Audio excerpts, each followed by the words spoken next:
अस्सलामुअलैकुम दोस्तों, कैसे हैं आप लोग। उम्मीद करते हैं कि आप सभी लोग खैरियत से होंगे। दोस्तों आज की वीडियो में हम कुवैत की कुछ ज़रूरी खबर, ज़रूरी जानकारी जो आ रही है वो आप तक पहुंचाने वाले हैं। आप लोगों से गुजारिश है वीडियो को शुरू से लेकर आखिर तक जरूर से देख लें। दोस्तों वीडियो को लाइक भी ज़रूर कर दें। जो लाइक कर देते हैं उन तमाम दोस्तों का दिल से बहुत बहुत शुक्रिया। चलिए बढ़ते हैं अपडेट तरफ। पूरी का अपडेट आपको बताते हैं। सबसे पहली खबर, कुवैत के अंदर 30 जून के बाद क्रैकडाउन शुरू किया जा रहा है।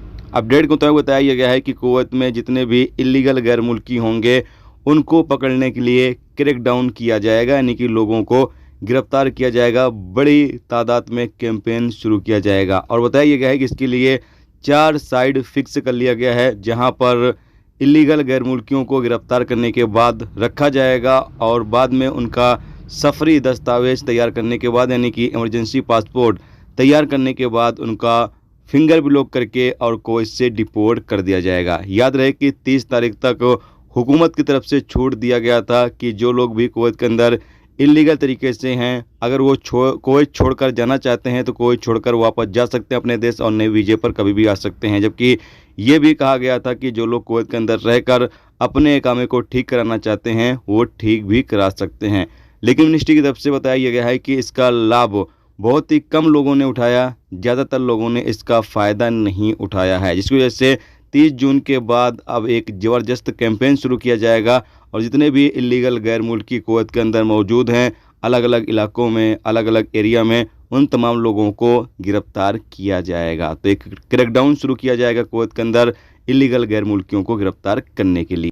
इसके अलावा अगली अपडेट ये है कि कुवैत ट्रैफिक डिपार्टमेंट का कहना यह है कि कुवैत के अंदर बसों की निगरानी की गई और बताया गया है कि बहुत सारी बस ऐसी हैं जो रूल्स रेगुलेशन की पाबंदी नहीं कर रही थी।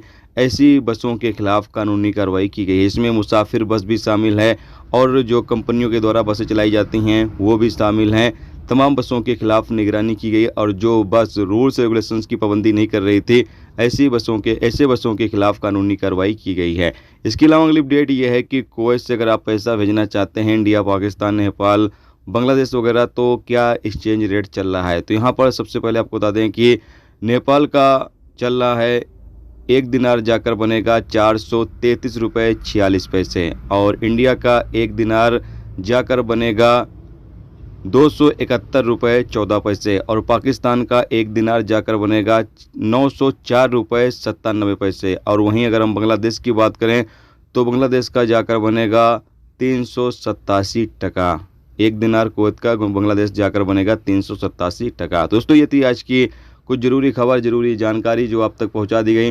उम्मीद करता हूं ये वीडियो, ये जानकारी आपको अच्छी लगी हो। अच्छी लगी है तो प्लीज़ दोस्तों वीडियो को लाइक करके जरूर जाएं और जो चैनल पर नए हैं उनसे गुजारिश है प्लीज़ चैनल को भी सब्सक्राइब जरूर कर लें। वीडियो देखने का दोस्तों बहुत बहुत शुक्रिया। मिलते हैं नेक्स्ट टॉपिक के साथ, जब तक अपना ख्याल रखें। खुदा।